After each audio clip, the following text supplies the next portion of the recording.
ओम श्री परमात्मने नमः। नमस्कार। जय श्री कृष्ण। मैं नीरज लोहान और आप सभी का स्वागत है हमारी श्रीमद् भगवद गीता की अध्यायवार व्याख्या श्रृंखला में।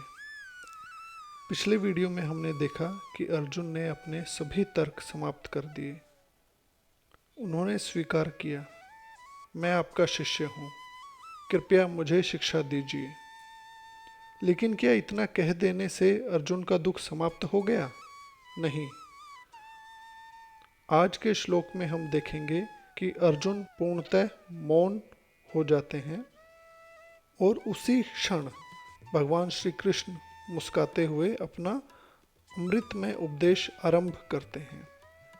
क्या आपने कभी ऐसा अनुभव किया है जब आपके पास कहने के लिए कुछ भी नहीं बचता, जब सारे तर्क समाप्त हो जाते हैं और मन पूरी तरह टूट जाता है? यही वह क्षण होता है जब या तो मनुष्य बिखर जाता है या फिर उसका नया जन्म होता है। आज हम गीता के उसी दिव्य मोड़ पर पहुंचते हैं। यहाँ अर्जुन मौन हो जाते हैं और भगवान श्री कृष्ण बोलना प्रारंभ करते हैं। आइए गीता के अध्याय 2 के श्लोक नंबर 9 और 10 का हिंदी अनुवाद देखते हैं। संजय बोले, हे धृतराष्ट्र, शत्रुओं का दमन करने वाले और निद्रा पर विजय प्राप्त करने वाले अर्जुन ने इंद्रियों के स्वामी भगवान श्री कृष्ण से यह कह कर कि मैं युद्ध नहीं करूंगा, वे मौन हो गए। हे धृतराष्ट्र, दोनों सेनाओं के बीच शोक से अत्यंत व्याकुल अर्जुन को देखकर इंद्रियों के स्वामी भगवान श्री कृष्ण मानो मुस्कुराते हुए उनसे ये वचन कहने लगे। इनका संक्षिप्त भावार्थ यह है कि अर्जुन के तर्क समाप्त हो गए हैं, वे मौन हो गए हैं।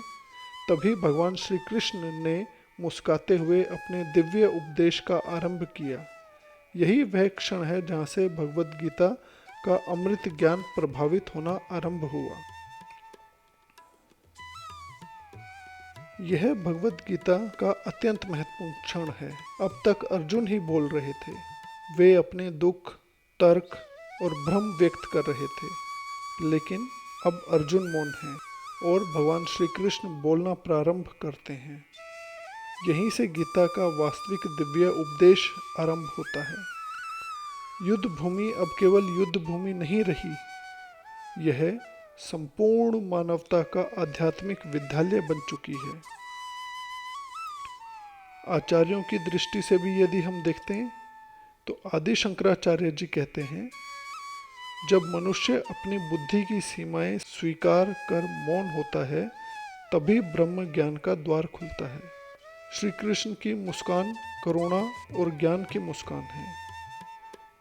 श्री रामानुजाचार्य जी के अनुसार भगवान की मुस्कान यह दर्शाती है कि भक्त का दुख स्थायी नहीं है। ईश्वर सही समय पर मार्गदर्शन अवश्य देते हैं। श्री मध्वाचार्य जी कहते हैं, भगवान की मुस्कान अर्जुन के ब्रह्म का उपहास नहीं, बल्कि उनके कल्याण का संकेत है। अब भगवान स्वयं उनके अज्ञान का नाश करेंगे। गीता का गूढ़ रहस्य यह है, गीता का गूढ़ संदेश यह है, गीता का गूढ़ संदेश गीता का गूढ़ संदेश यह है, ईश्वर तब सबसे स्पष्ट बोलते हैं जब हमारा अहंकार शांत हो जाता है। जब मन केवल अपनी ही आवाज़ नहीं सुनता, जब मन केवल अपनी ही आवाज़ सुनता है, तब सत्य सुनाई नहीं देता। लेकिन जब मन मौन हो जाता है, तभी ईश्वर की वाणी भीतर उतरती है। आधुनिक जीवन में भी यदि हम देखें तो आज भी हम कई बार हर समस्या का उत्तर स्वयं ढूंढना चाहते हैं। हम लगातार सोचते रहते हैं, लेकिन सुनते नहीं। जीवन हमें सिखाता है, कभी कभी समाधान अधिक सोचने से नहीं, बल्कि रुकने और शांत होने और सही मार्गदर्शन सुनने से मिलता है। यदि मनोविज्ञान की दृष्टि से भी देखा जाए तो मानसिक तनाव में व्यक्ति का मन निरंतर विचारों से भरा रहता है।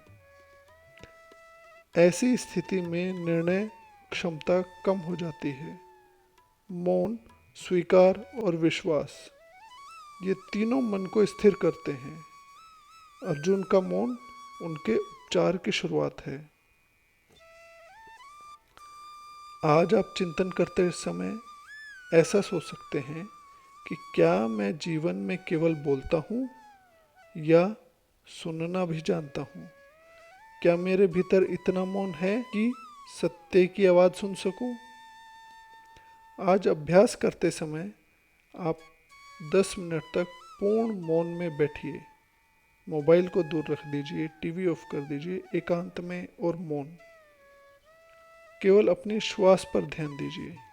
देखिए आपके भीतर कौन से विचार बार बार उठते हैं। आपके भीतर कौन से विचार बार बार उठते हैं। आज आप संकल्प ले सकते हैं। आज हमने भगवद गीता का वह क्षण देखा जब अर्जुन के शब्द समाप्त हुए और भगवान श्री कृष्ण की अमृत वाणी आरंभ हुई। यही वह मोड़ है जहाँ से गीता केवल अर्जुन की नहीं, हम सबकी जीवन यात्रा बन जाती है। यदि यह वीडियो आपको प्रेरणादायक लगा हो तो इसे लाइक करें और सब्सक्राइब करें। गीता केवल पढ़ने और सुनने का ग्रंथ नहीं है, यह जीवन जीने की कला है। और यदि आप हमारे इस क्रमबद्ध व्याख्या श्रृंखला भगवद गीता की क्रमबद्ध व्याख्या श्रृंखला से जुड़ना चाहते हैं तो हमारे चैनल को सब्सक्राइब अवश्य करें। इसी के साथ अभी के लिए मैं अपनी वाणी को विराम देता हूँ। नमस्कार, जय श्री कृष्ण, हरि ओम।